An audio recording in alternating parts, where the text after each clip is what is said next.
And let's continue with a 100 and and 8, basically 108 session of MTG Study.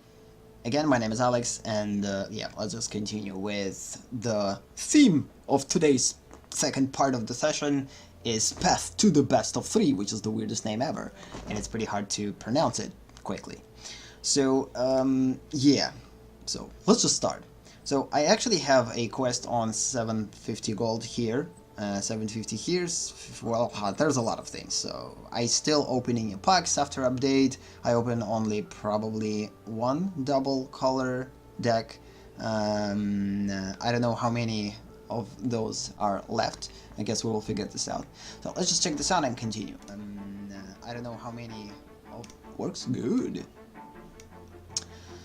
So yeah, talking about news current state of Magic, so we have decent amount of gold on draft. I actually stopped buying packs overall. I don't know how many packs I bought throughout since the last Tuesday, probably none or a couple of those, I don't know, maybe 0.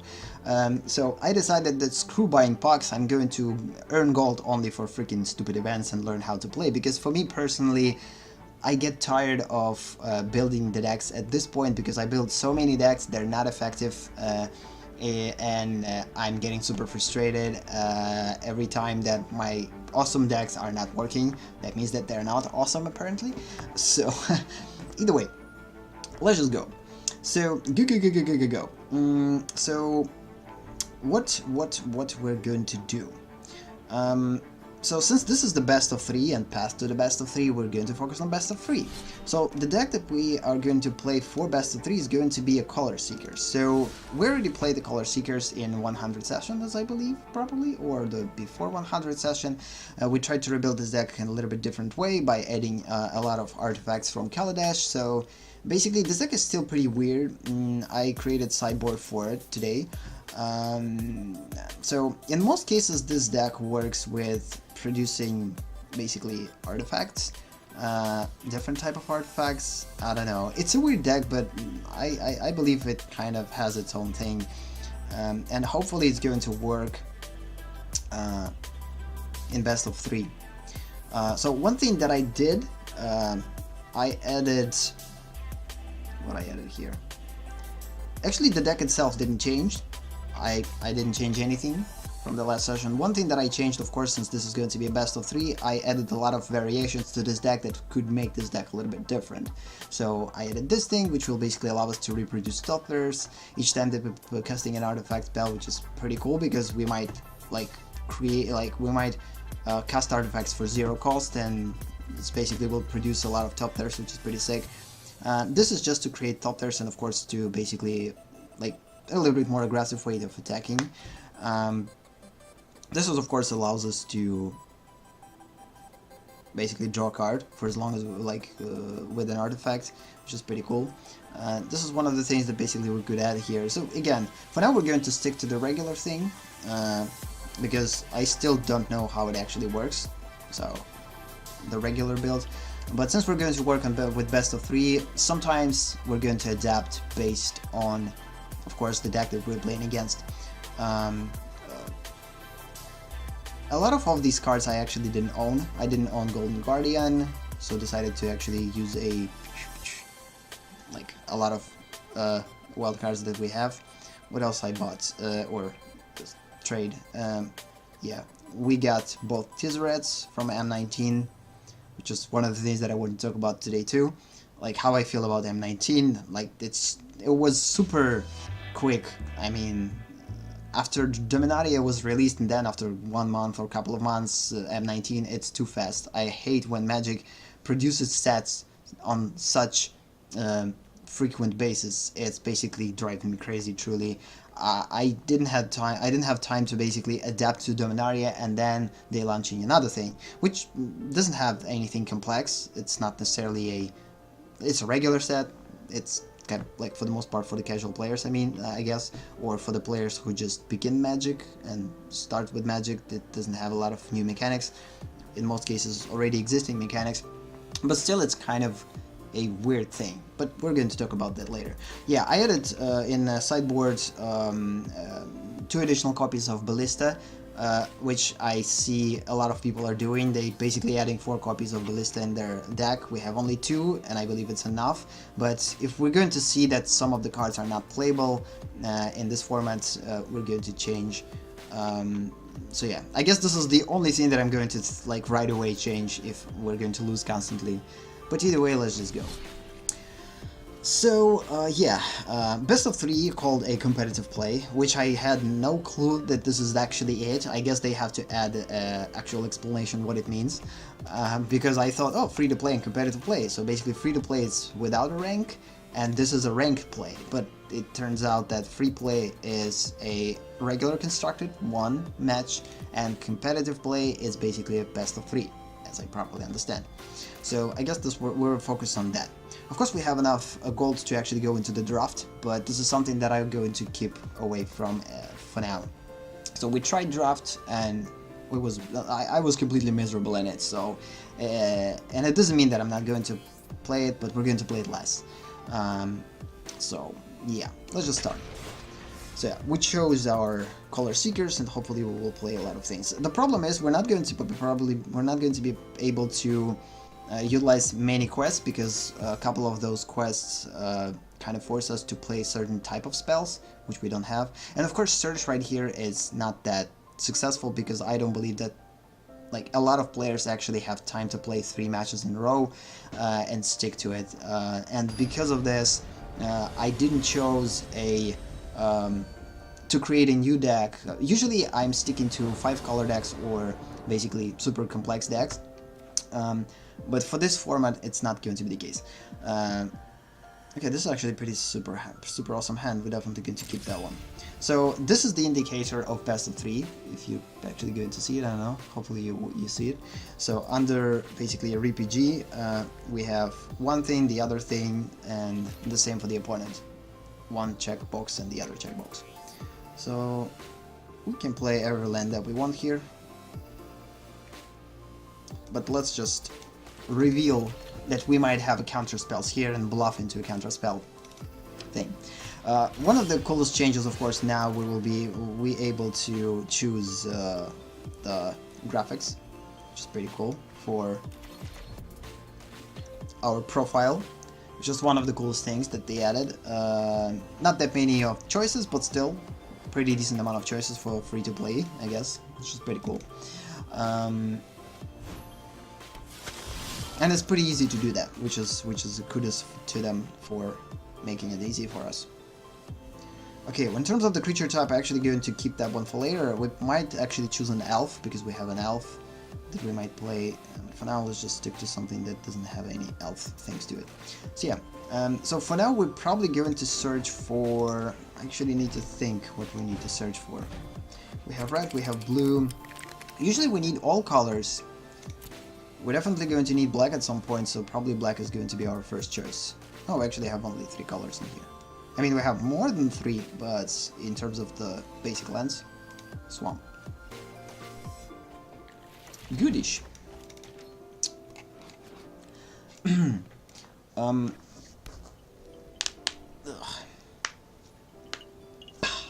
Magic. We're playing Magic finally. So yeah, in the first part of the session I was a little bit kind of thrown away from the rhythm.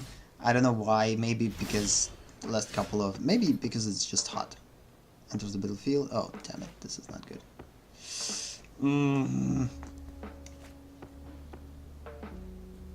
Okay, since we need to play this right now, it's time to put this one in play. No, let's just put a swamp, why not? Let's hope that the opponent doesn't have a counter spell there, which might be there. We don't know what type of deck we're playing against. I truly don't know. Maybe a deck based on flyers. But the thing is, even if this is a flyers, we need to understand what the counter spells are there. Not cool, man. Okay, we have to attack because we're not able to block 1/1 flyers. So the cool thing is that we have this golem. Which is going to become pretty big, considering the fact that we have all different type of lands.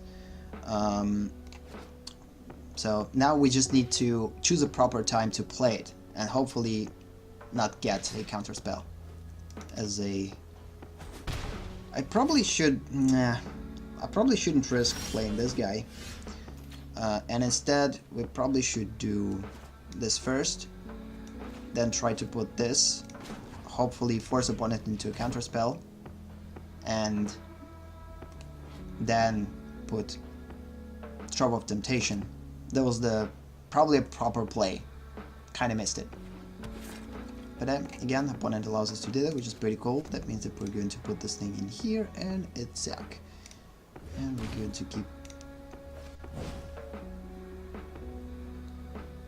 It's probably... Oh no. Opponent wants to do something. Probably return this. No? So, opponent might have... So we still don't know what type of deck opponent is playing. We might think what type of deck it is. Since now M19 was added, and I'm not 100% about Dominaria. Again, Steal Away could be there. Returner could be there. No, I don't know. Definitely not Steal Away, and definitely not Returner. In terms of creatures, I believe this is a flyer deck, or this is a vampire deck that basically works with counter spells. I don't know. We'll see, I guess. In terms of the overall changes, one cool thing that they added now, there's insects sometimes present in the environment, which is pretty cool. It's especially super evident. Okay. In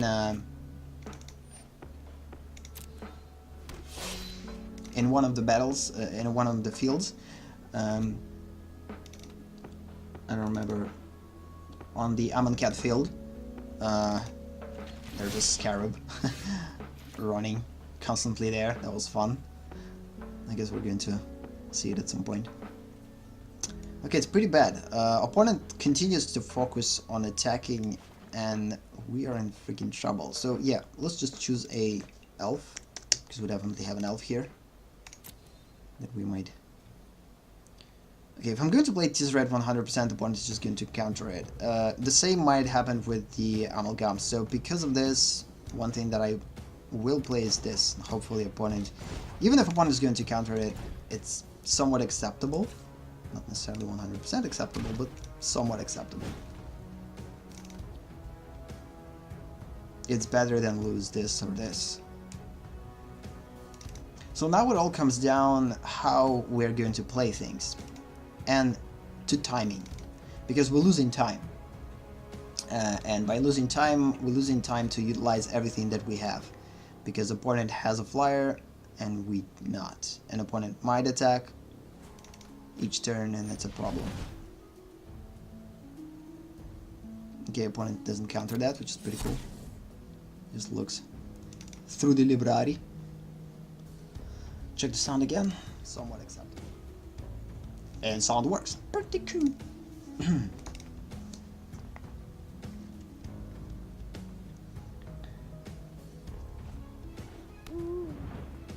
Ooh.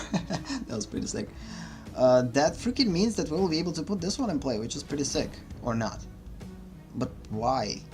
Oh yeah, we actually will be. And only one. Damn cool. There's actually no point of attacking with this one because opponent has first strike, so he's just going to die. And attacking just for the sake of producing a artifact, not treasure, and then dying, I don't believe that is a good idea. I still believe that opponent will be able to destroy our 6/6. I don't believe that this deck doesn't have any removal. We don't have any removal, but opponent 100% has removal. So, yep. Hello, Salon's Binding. Goodbye, our super awesome card. That means that we will be able to play Tezzeret next turn, because opponent not going to be able to counter spell. So pretty cool. So what Tezzeret is going to do? So target or reveal cards. Oh, actually we'll be able to block, but we're not going to.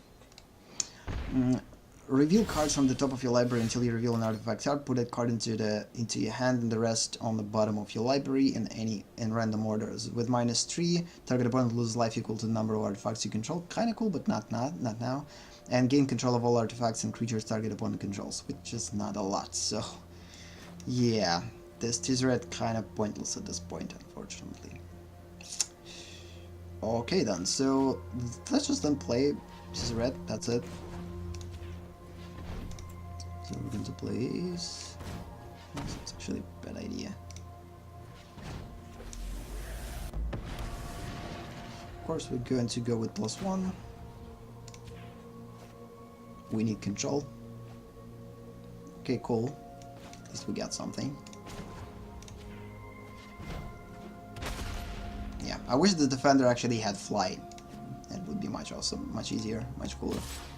Let's just attack with all of them, and yeah, game is still kind of a little bit laggy, but by the way, the visual changes that they added are pretty awesome. I mean, they are super slight, they're super, well, barely noticeable, but they are, and they're cool. What type of creature opponent had there? One-on-one, warrior with vigilance, okay. So I guess opponent is now going to remove Tezzeret from play, which is probably the worst idea ever, because he doesn't oppose that much of a threat. -3 ability definitely opposes a threat, but...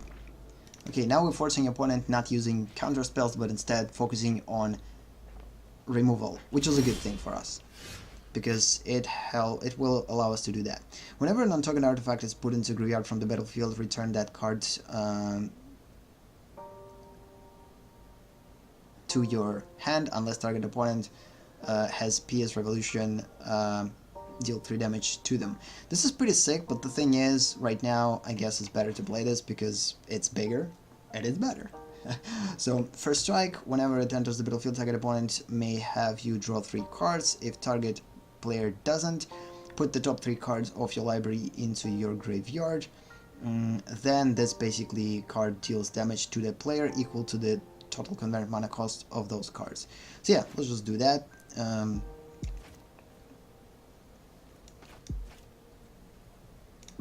Hopefully we'll be able to do that.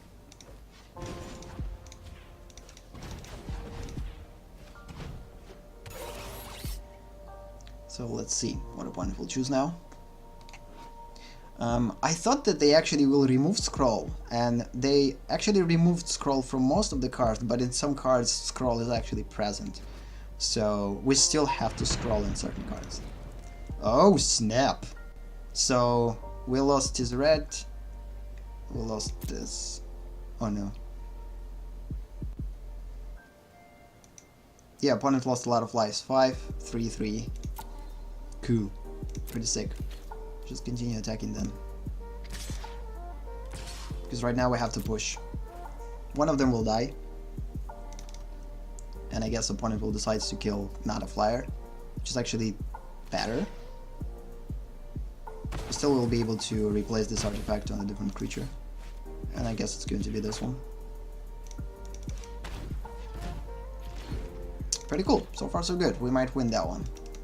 So the only thing that we need to do is next turn attack with both and kind of survive.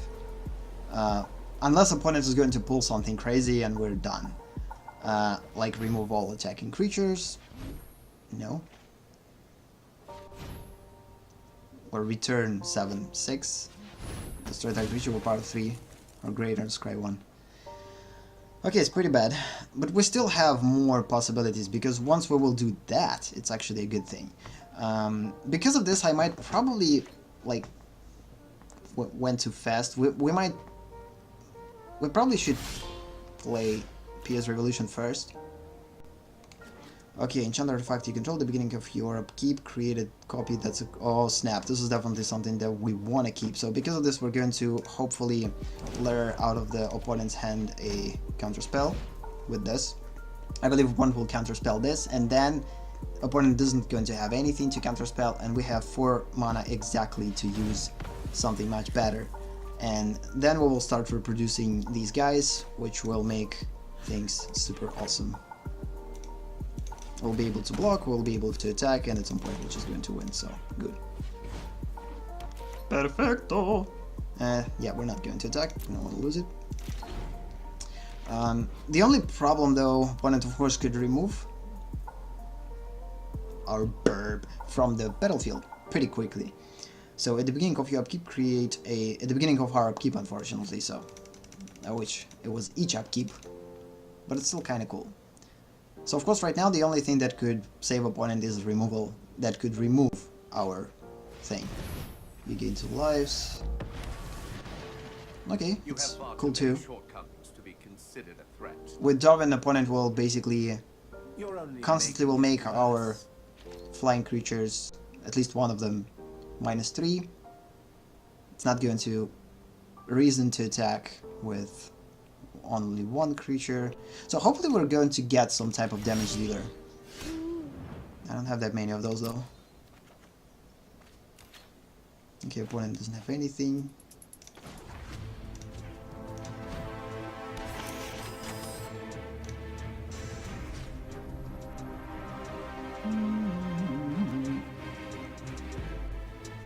So now all of our artifacts are pretty big, which is pretty cool.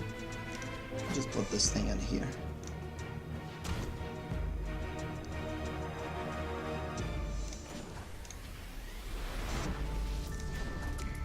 And let's just utilize this. Kill this thing. Submit. Pay 2. And let's search for probably a swamp.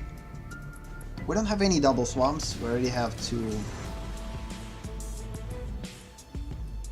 We might need an additional mountain at some point. Okay then, so good. So there's no point of attacking, of course, although it is. With 0 if we would put this one on this one, but now it's not the point. Again, it's just a matter of time, so we have a chance on winning. This is the cool thing about the competitive play in here, like when we're playing best of 3. So now we're kind of learning the deck of the opponent, and next time that we're going to play against the opponent, we're going to think a little bit differently. So this is one of the cool things about best of 3 that I like. And so we're not just playing one game, like one game stand, and that's it, and we're never going to see them again, the opponent I mean. So instead we building a relationship with the opponent's deck. Oh, this is bad. Oh, this is bad. Damn. Okay, we need something big. Ooh. Is it something big? Artifacts you control have hexproof. Kinda cool, but at the same time, is it? You see, we'll be able to play it only with 1. How crazy is this? So, at the beginning of your upkeep, if you control the artifact with the highest command mana cost tied for the highest command mana cost, draw a card. So, at least we will be able to draw additional card with it, so cool. And again, the problem is there's not necessarily a reason for attacking right now. We might attack to force opponent into blocking, at least with something, and I guess we will do that. There's no point of attacking with this guy because it basically reproduces the copies itself. We're going to attack, produce additional artifacts, so let's just do that. Each turn we're going to attack at least with 1 creature. It's probably not a super wise decision unless opponent decides to kill it with 3/3, which is highly unlikely. I believe opponent should keep 3/3 in play and of course steal our 3/3, not even permanently, just for once. We're going to lose Aura, and so yeah, using this angel to steal our enchanted familiar, and first attack, then steal enchanted familiar. No, actually attacking not a wise decision. We'll be able to block it and kill it. So we're going to bring back whatever opponent is going to steal. So yeah, I don't know what opponent will do at this point. But opponent needs 3 lands in order to utilize it, and opponent does exactly... Oh, damn it, stupid horse. Ah, this is bad. Good thing that opponent doesn't have... Oh no, opponent actually has things to gain life.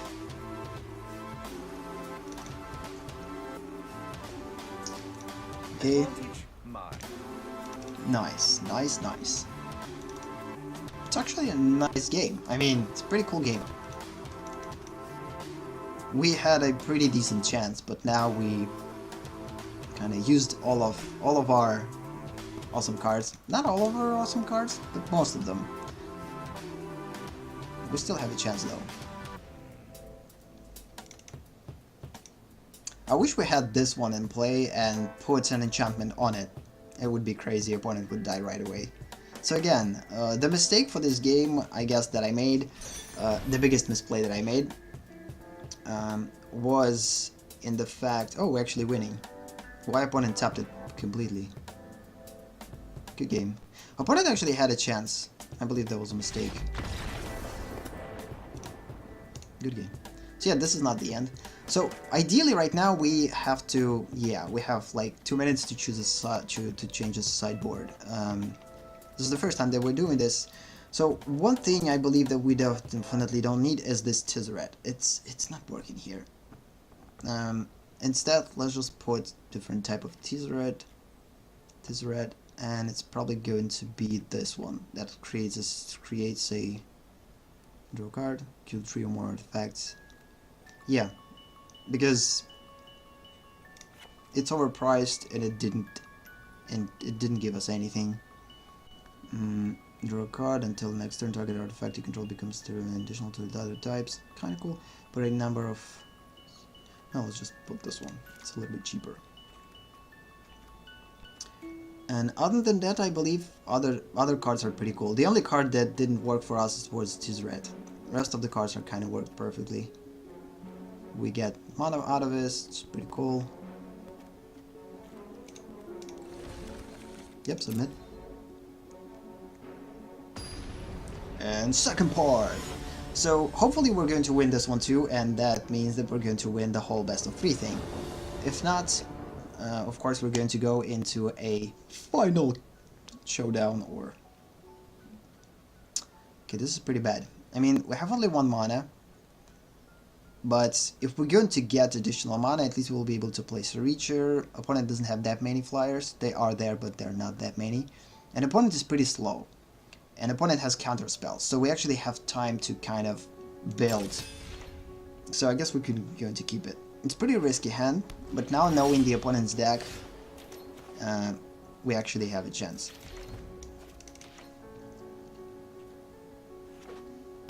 Okay, good. No counter spells. Perfect. Perfect, perfect. So that means that this defender is going to be perfect for us. We might actually... Because of this defender, we might force opponent into using Ixalan's Binding on this, because there's no way for the opponent to remove this. At least we didn't saw anything that opponent could have that could remove 04. Because of this, opponent might aim on removing 04 with Ixalan's Binding. 1 removal gone, good.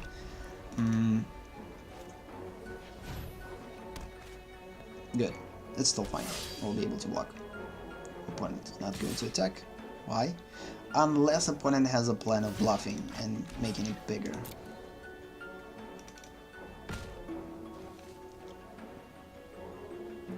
Truly don't know what was that.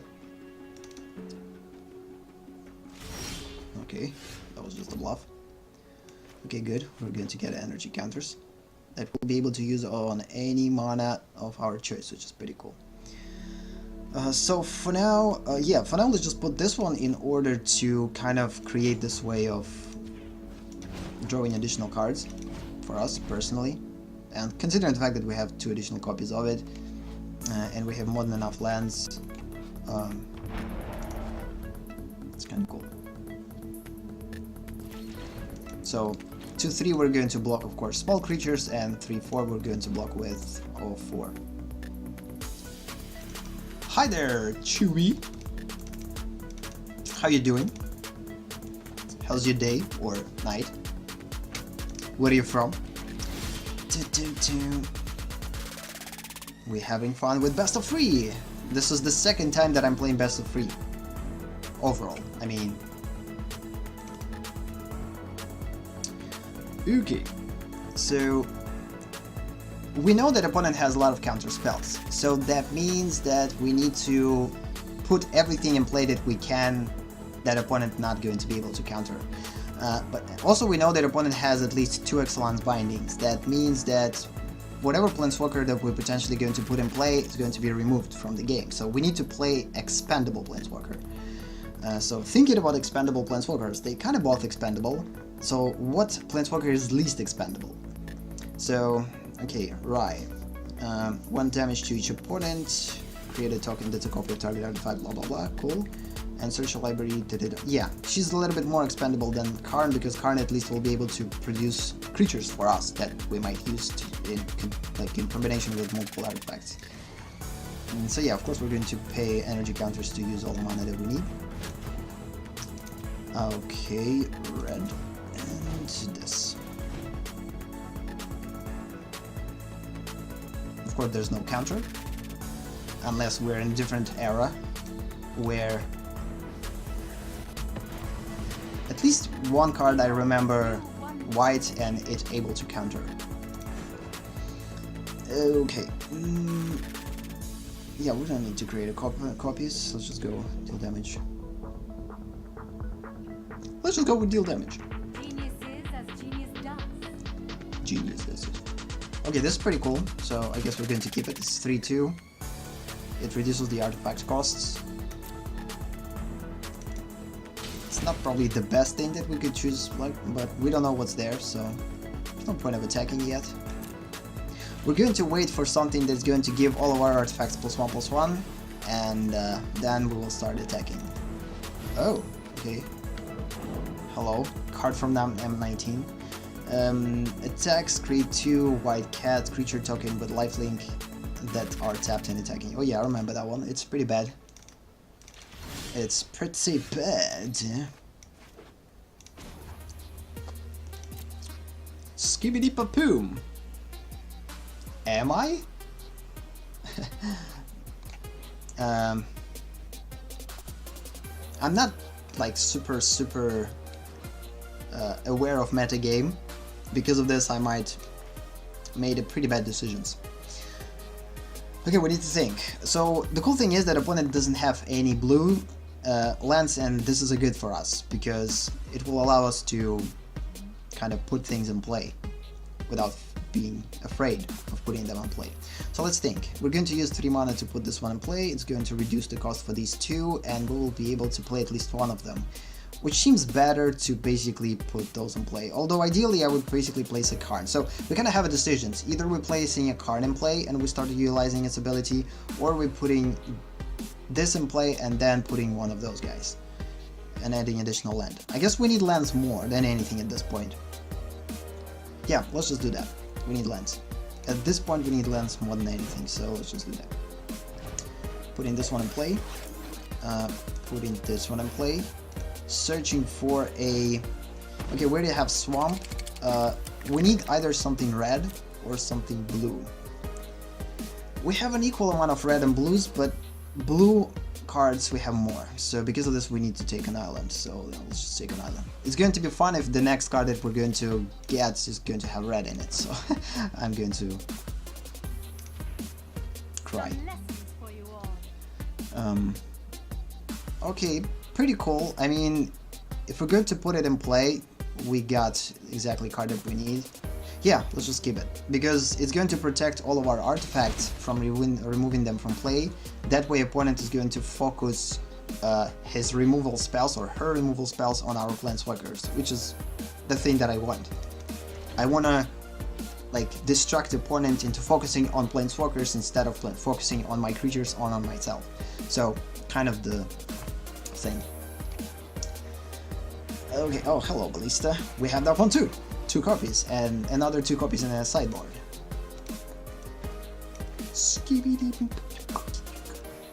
Of course. That was a weird choice. Removing Ballista to kill a card that reduces the cost of our artifacts. At this point it's not necessarily a good thing. I mean, it's fine. But I would instead keep Ballista for a longer period of time and actually utilize its ability. I guess it was premature from the opponent's standpoint. It was too fast. Yeah. Attack, non-attack. I believe opponent actually should attack with at least Cat. Because I don't have enough things to block Cat.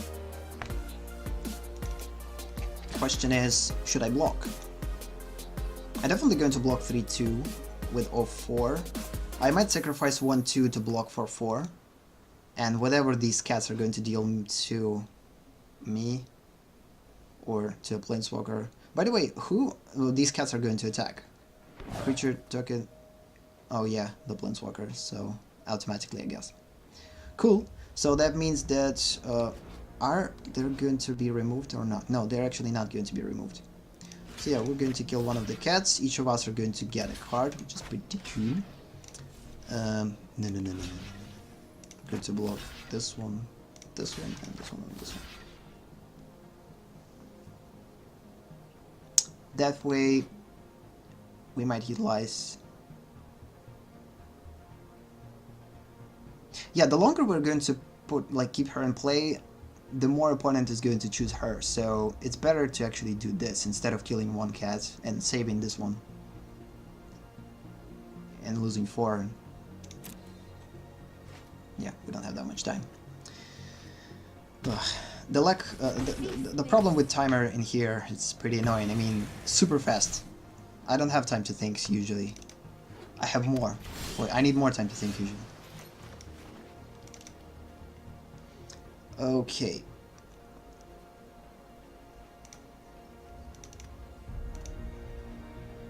Whenever a land enters the battlefield under your control, you get this thing, and this is actually perfect. And then you may pay a lot of things, and you. This is a hard thing to choose. Okay, let's put this one in order to produce some type of a blocker. First, we're also not able to play that one. We don't have proper colors. And let's just continue to go with this. I like to think fast. So, since we don't have any flyers, this is something that we actually need. We need flyer blockers in case opponent is going to play some flyers, so sticking in play. Okay, what about the second? Creature, create a token that's a copy of target artifact or an accept it as an artifact. That token gains haste and exile it to the beginning of the next end step. So yeah, it's not going to survive for longer, which is a bummer.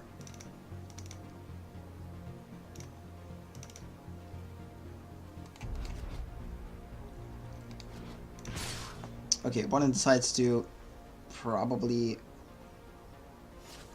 Again, this is a pretty weird choice. Focus on Planeswalker and basically face the problems, or focus on attacking me. I believe opponents should actually focus on attacking me instead of attacking a Planeswalker. It's not that type of a Planeswalker that actually has to be attacked. It's a disposable Planeswalker. It's here to destruct, not to create a not to intimidate. There are planeswalkers that are here for intimidation, but there are planeswalkers that are here for destruction.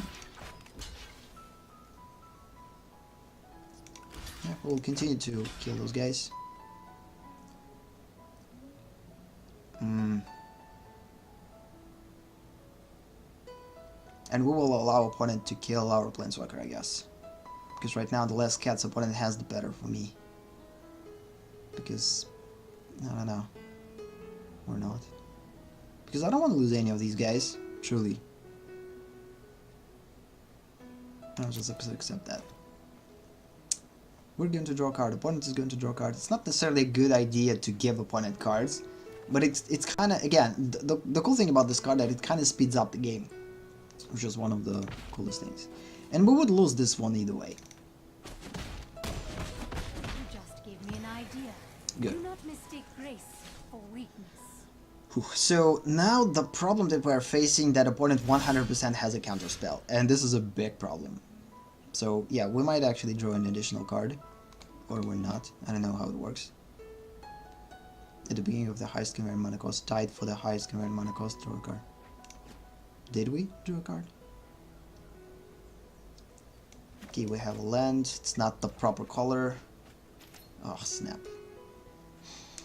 Okay, so now whatever we're going to put in play, opponent 100% will be able to counter it. Because of this, we going to play that one first. No. First we're going 3. In order to use this, we need 4 lands. Because we don't have an appropriate color.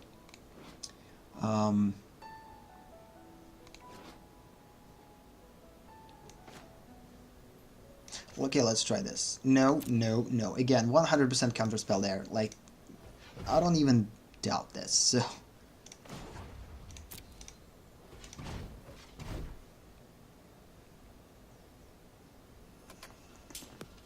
So, if opponent is going to counter it, fine. If not, we're going to play Karn.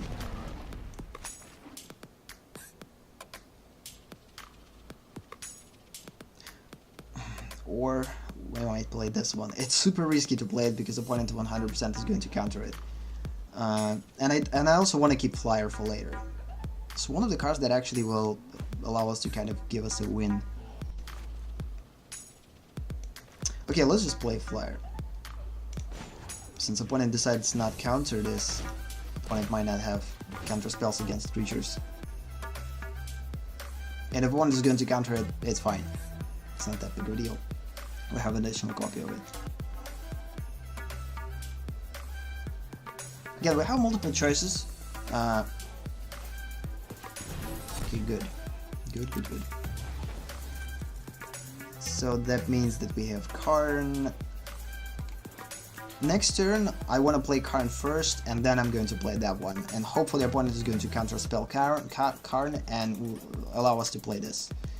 There's no point of attacking at this point. It's better to stay in defense because there's a lot of things there that we need to block.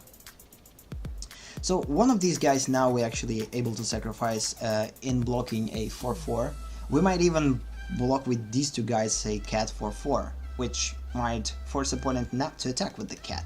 So now I believe opponent finds himself or herself in a pretty big of a pickle. And a pickly situation. So because of this, let's just do that. And block that and that. And let's hope that opponent doesn't have anything that could kill one of our guys. And we're going to give opponent 2 cards. That's not a good thing. And one of these cards possibly could be used to remove 2/3. But good, now 4/4 is removed from the game, which is the whole idea because it kind of creates a lot of problems for us that we need to eliminate. So now we eliminate a pretty big problem. But I believe opponent has another copy of it, so... we removed it, and what's the point?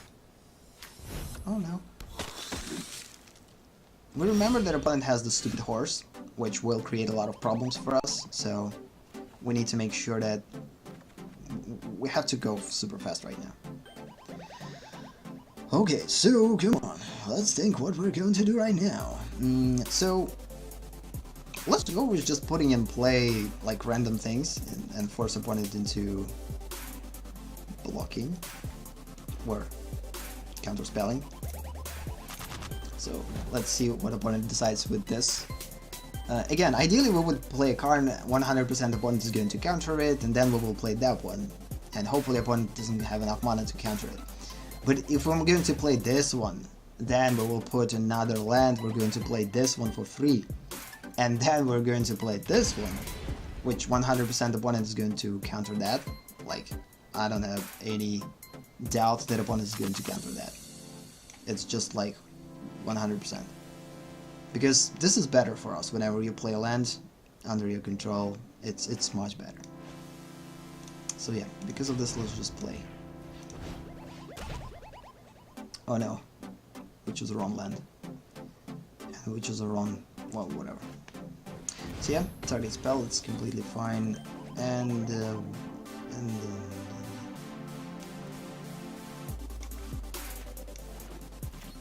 yeah, it's actually was quite a misplay, I believe. We might actually attack with 2-3, but opponent has like had a choice to kill it, so.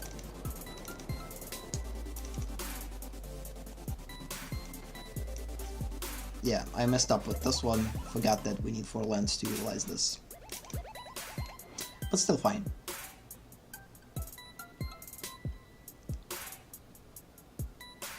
It's a pretty cool overall match. I mean, we're playing against, again, Portrait Deer. A second match. Basically, we won first one, so hopefully we are going to win this one. It's pretty early to say who's going to win now, but we kind of have an upper hand, or not, I don't know, it's pretty hard to say. So whatever we're going to play right now, oh snap, Defender and Reach, 100% sure. Kind of interesting to see if opponent is actually going to counter it. I don't believe so, but it's a pretty big problem. So the next thing that we're going to play definitely needs to be a Karn, but the problem is that we're not going to have any lands to put in play, so 100% opponent is going to counter Karn. It's like no brainer. It's not necessarily that type of a disposable card. Yeah, I believe we should hold on to cards in our hand.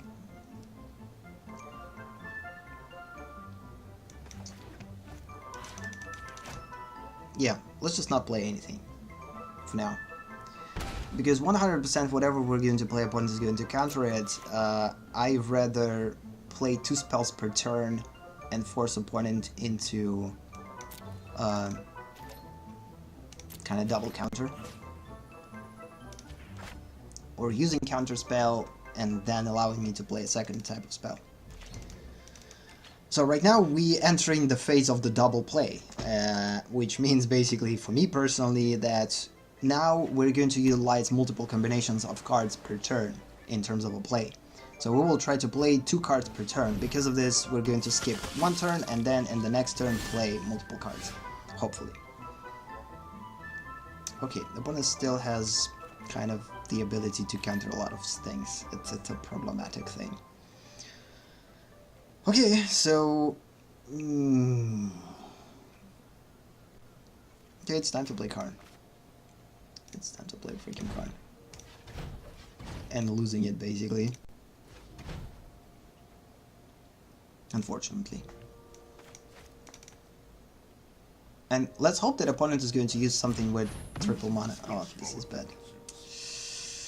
That means that opponent still has a chance to counterspell another spell that we're going to put in play. Okay, right now Ballista is actually the thing that is going to work for us the best. So because of this, we need to cast everything that will lure out the counter spells from the opponent. Because of this, unfortunately, we're going to use that. Add 1 mana to mana pool. And this is going to be green one.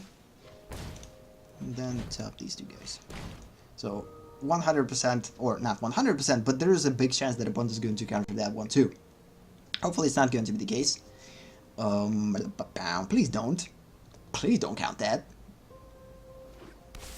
Damn! That was sick. I mean, how cool is that? And now we're going to add a 1 energy counter by putting a land in play. Isn't it sick?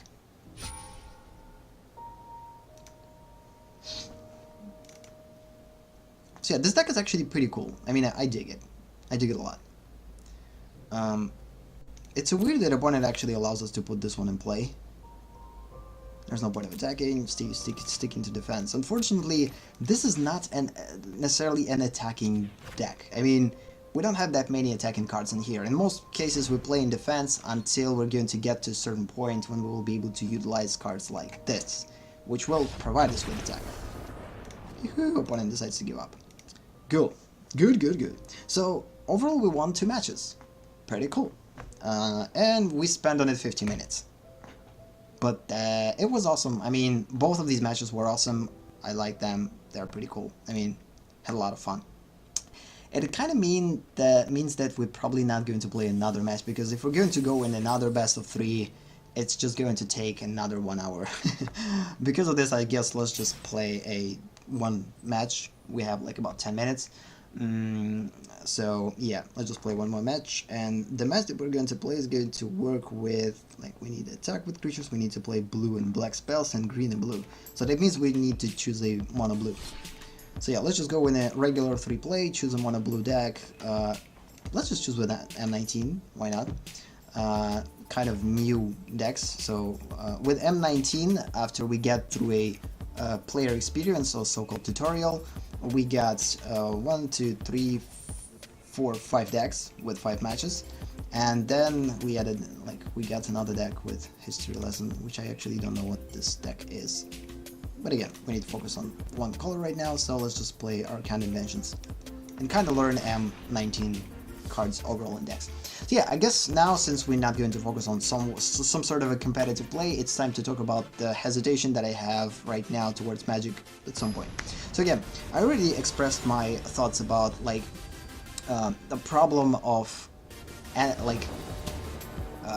releasing too many sets, because for casual players that not necessarily have time to right away go into the Magic and like learn it from the get-go, or not learn it, but basically this is actually not the best hand, but we have a lot of 3 drops and 2 4-drops and 2 lands, which kind of seems fine.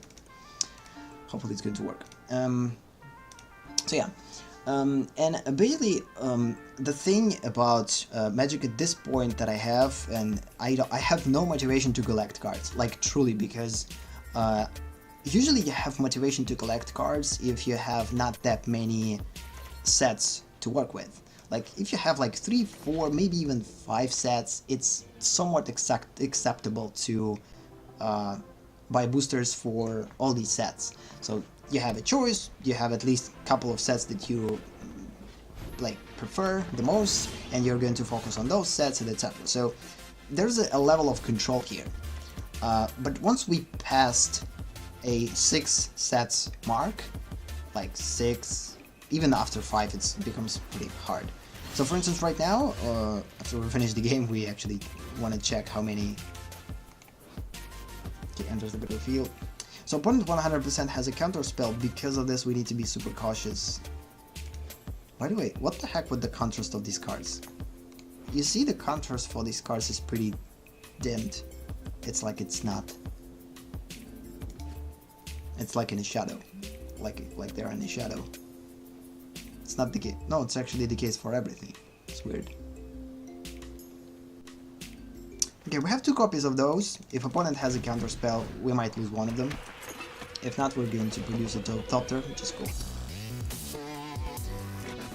So yeah, and I didn't have the chance to actually dive into the Dominaria, and now M19 is released, and it's, for me, it's super frustrating because it's too far. It's too. You see? You're going to see it right now. Oh my! You see? It's alive. This is one of the awesomest things that they added here. The only problem that it usually takes one path, so it's scripted. It would be awesome if it actually changes direction or goes into the battlefield. It would be fun. But whatever. Okay, whenever you cast an artifact spell, create a... Oh yeah, this is definitely something we have to play. So now we could, like, go and attack the players. That's pretty cool.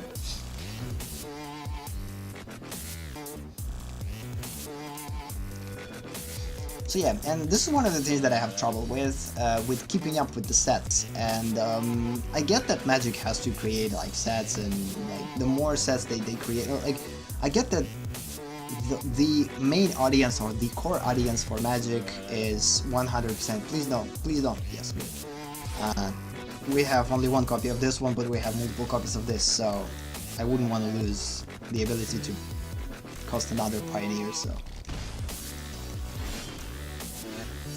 Okay, we're having troubles with length right now. So let's just put Pioneer, and then we're going to think about that one. So whenever there's the battlefield, tap enchant the creature, enchant creature doesn't tap during its control and top step. We're going to keep it either for this one, once opponent is going to utilize Eternalize, or up to this one. We'll see, I don't know. Yeah, the slight lag between declaring attackers. Game right now has a lot of problems. I mean, at least it's not like it has less bugs than it had on Friday there's so many bugs that I couldn't play at all. One of the reasons why I decided to cancel stream, because it basically was not playable during the stream. There was constant problems. I had to relaunch the game every time, and that was pretty bad. Checking the sound. We have only one. Yeah, no thanks. I won't allow that. I don't have a clue what this deck is all about. It works with artifacts, obviously, and enters a battlefield if you control an artifact or a card. Yeah, I will. This is definitely something that I have to play. I need additional land. Good. I will continue to attack with flyers.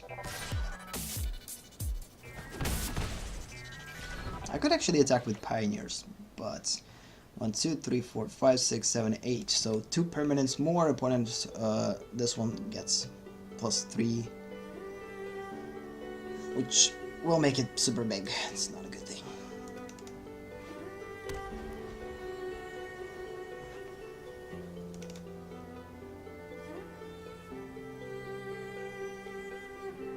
Oh! It goes here too. This is actually the first time that I'm seeing it.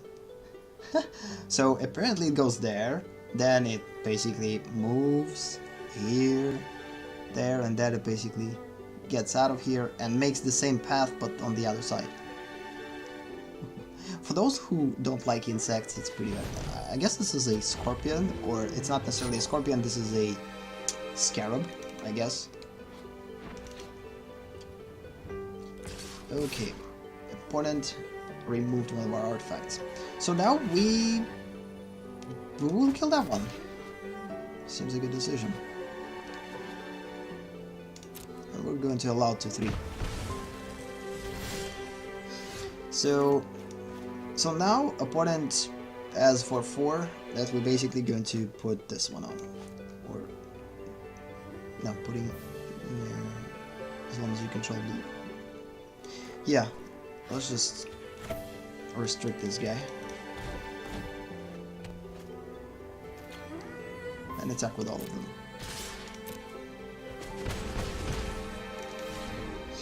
We're playing against Shatter. Shatter! What?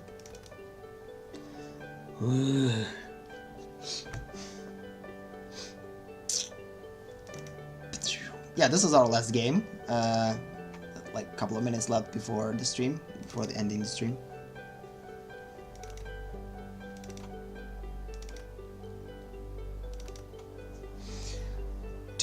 So yeah, and basically this is the main problem. The problem, oh, this is pretty bad. Or this is actually fine. We'll be able to replant things. Oh, opponent returned all permanents that we control. Even our thing. Okay, okay. So that kind of means that we have to put this one back, because we don't want that. And we're going to put this one back. It actually didn't change anything. It actually will allow us to create additional Thopter, which is pretty cool.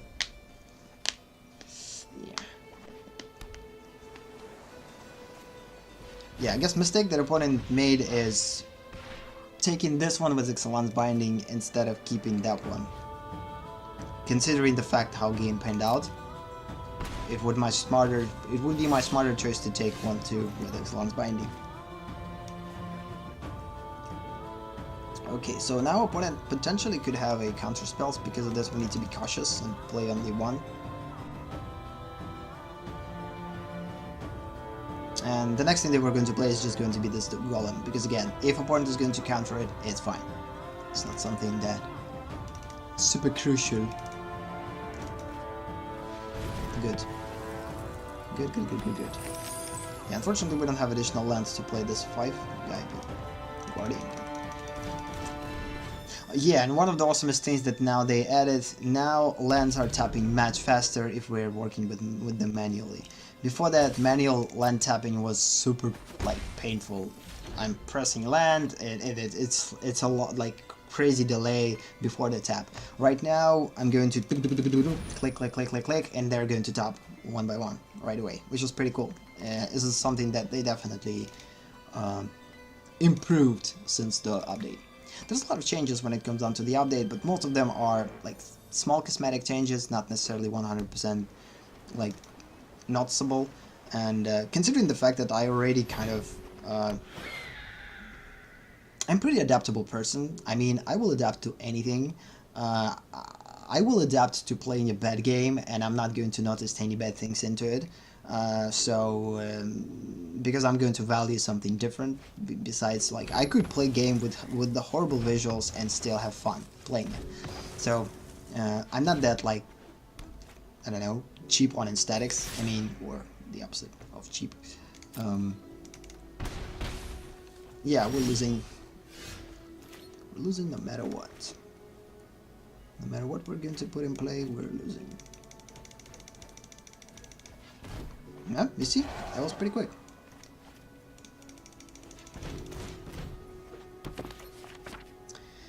Yeah, we're going to keep block. So now it still kind of changes things a little bit. Unless opponent has another removal that will remove for 4.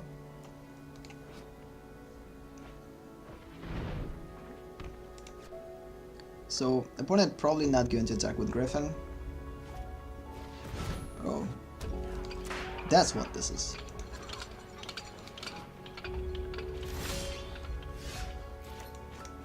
Okay, opponent not going to be able to counter anything, so we might play this one as we want. And we're also going to draw a card. As long as you control a blue creature. And we control 2 blue creatures. Don't tell me that opponent has a counter spell. What the heck? No. Returner maybe, but not a counter spell. There's only one land there. King of your upkeep. Oh. I'm going to overplay you. Okay, this is actually pretty cool. Yeah, we're going to stay in block for now. So, yeah. The cool thing is that now we'll be able to use this one to block 2/2 Griffin. But we're still losing in losing condition. The only thing that will allow us to attack with force is 4/4 and 5/5. And since now opponent has a freaking Sphinx, which is problematic. Okay, first we're going to draw a card. Hello, Encyclopedia. Encyclopedia?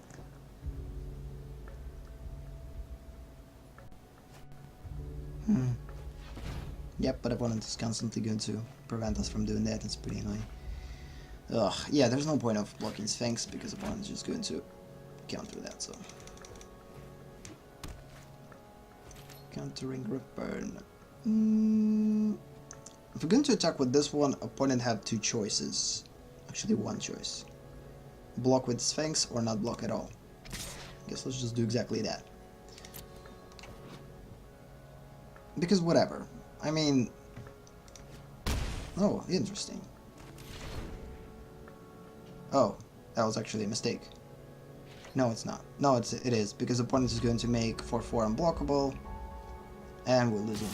We have only 2 creatures that might block. Okay, that was weird. That was weird. Why opponent did that. I guess we might allow ourselves to lose this. We don't have another choice, because we're not going to be able to get to do anything with the Sphinx.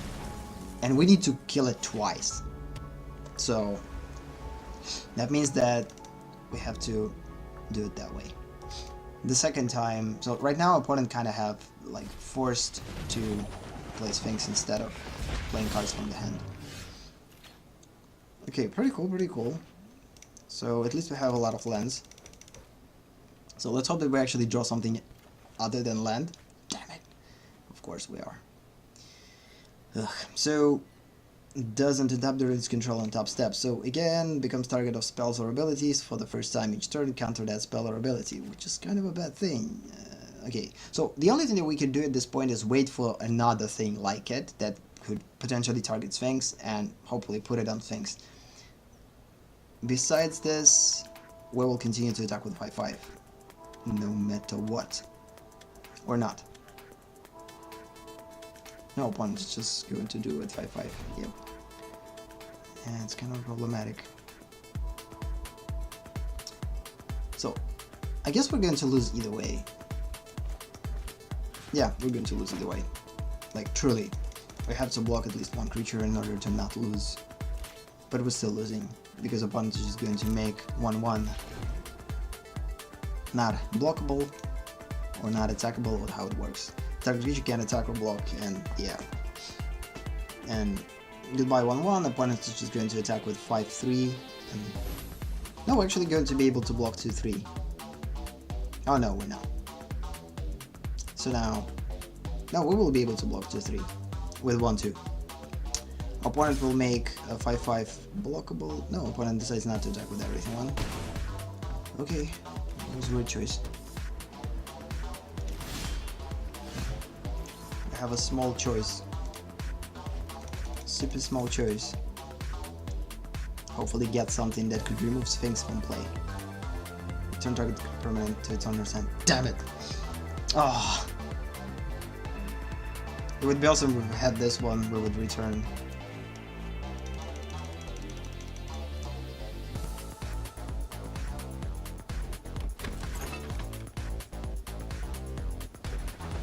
I guess we're going to return one of our permanents, in order to reproduce another Thopter. This is the only thing that we could do. And it's better to do it right now. And then replant Thopter.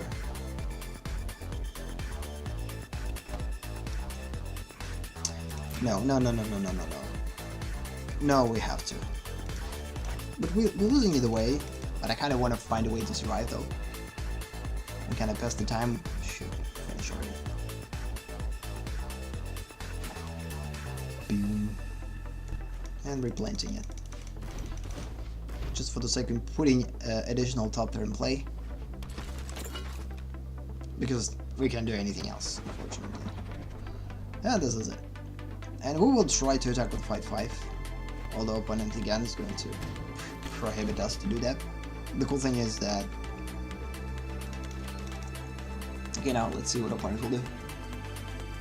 So yeah, and this is kind of the only thing that I wanted to say about Magic. They're launching sets pretty quickly. I mean, I don't have time to get to one set and then they're launching another. It's too much. They used the same business model before. Since then they decided that they're going to launch only 2 sets per year, or 3 sets or whatever. It's not that much, which is pretty cool. So we have like 4 or 5 months separation between sets, and it's fine. But I guess since I'm 19, they're bringing back this idiocy by putting too many sets in play in the game. That basically makes too hard things. Like, they have to understand that. I said that the core audience of Magic are the players that compete. That means that they want new sets because they adapt to to current sets pretty quickly, and then they basically get bored and they want something new. And I get that. But again, the majority of audience, or not the vast majority, but still, there is a audience that basically wants to get sets not on a constant basis.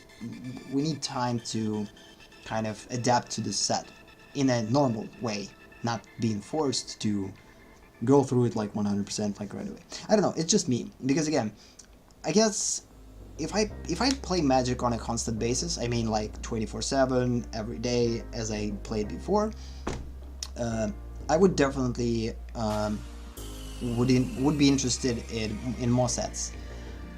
But in my current situation, I can't allow myself to play more than like a couple of hours a week, and for me, it's just hard to keep up with Magic when there's too many sets are coming out.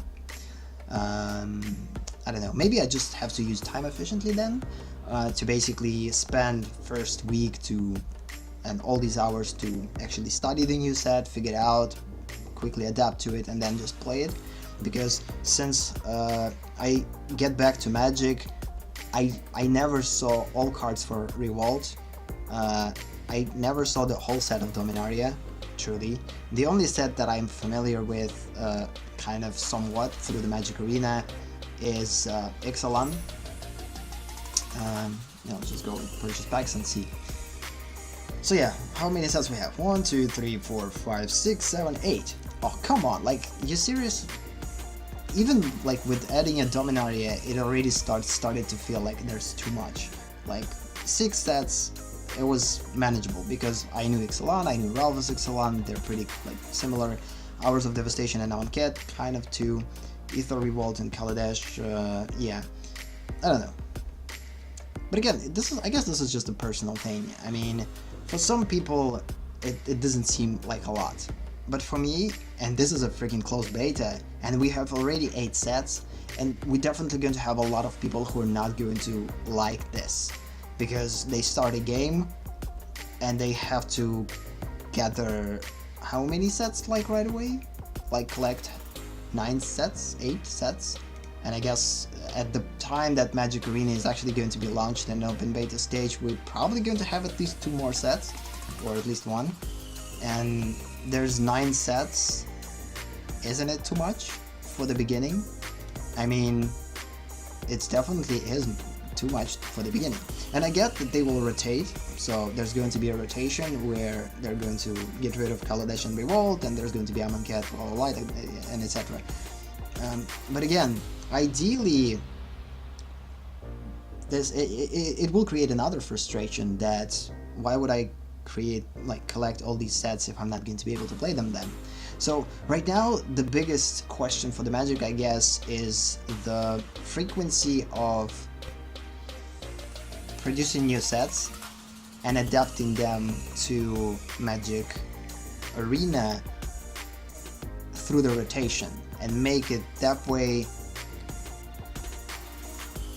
that for players to still will be able to collect all cards in all sets, but at the same time create a rotation of limited that will like force players, or not force, but create a kind of a need for players to focus only on 6 sets at a time, not more than that. Because again, once we're passing 6 sets, it just becomes harder to gather the whole collection. Yes, it makes games a little bit more interesting and variable, but it's hard to collect, and it's hard to focus on what you want to collect from where. And I guess if it comes down to it, you're just going to collect like certain amount of cards from each set, and not necessarily going to focus on collecting the whole set. Usually people are interested in collecting certain type of cards and certain type of things, and once they collected them, they lose the interest in the set. It's like, oh, I collected everything that I wanted from the set, the rest is crap. So, and they discarding it. So it's a hard question depending on from what point of view you're going to view it. But again, because of this, I guess I'm going like all the way in terms of if it's a good thing, if it's a bad thing. I'm not sure. It all depends on what player you are. That's it for today. Thank you for watching. Thank you for being here. On this weird note, we're going to finish that session. Yeah. And have a nice day or night, and we'll see you in the next session. Since right now I'm having troubles with like Magic overall, I don't know, at least once per week we 100% is going to stream, but sometimes like throughout the weeks I actually have a lot of things that I need to do right now. I'm launching a lot of new things on streams and on channels, YouTube channel, etc. So basically there's a lot of new things that I have to work on right now. And because of this, I not necessarily like have time to play Magic, and because of this we have this like 3 quests in here unfinished throughout the session. I don't know when I'm going to finish those. So because I'm not playing Magic on that frequent basis, we might even stick to one at least like stream per week. It's going to be either on Tuesdays or on Fridays, or there's going to be a regular schedule when we're going to stream 2 streams per week as per usual. But again, for now, like at least this month and next month, there might be some like variance in terms of when I'm going to stream. Sometimes I might stream only once per week, sometimes I'm going to stream the 2 times per week. So yeah, guess that's it. I don't know what we're going to do next session. We might stick to the same thing and play best of 3, like continue to play best of 3, because I kind of liked it actually. It was pretty fun. And we played only one, some sort of a session with best of 3. It's not enough to learn it. So I like how best of 3 forces me to think, because when we play in just a single match, it's not necessarily forces you to think what opponent might have, because you don't know what opponent might have. It's freaking constructed. There's 9 sets. I don't freaking have a clue what opponent has there. So, but when it comes down to the best of 3, you have a little bit more knowledge after the first game, and it becomes a little bit more evident, and that way you can build at least some type of tactics, and the game itself becomes much more interesting, in my opinion. So because of this, I'm going to stick on best of 3 most of the time. This is my favorite mode, and I wanted it for such a long time. Like, I never played best of 3 in my life, truly. I knew the concept of best of 3, but I never played best of 3, and now we played it, we tested it, and I love it, truly love it. So my expectations of best of 3 actually were met, which is awesome. That's it. So again, thank you for watching, thank you for being here, have a nice day or night, and see you in the next session. Bye.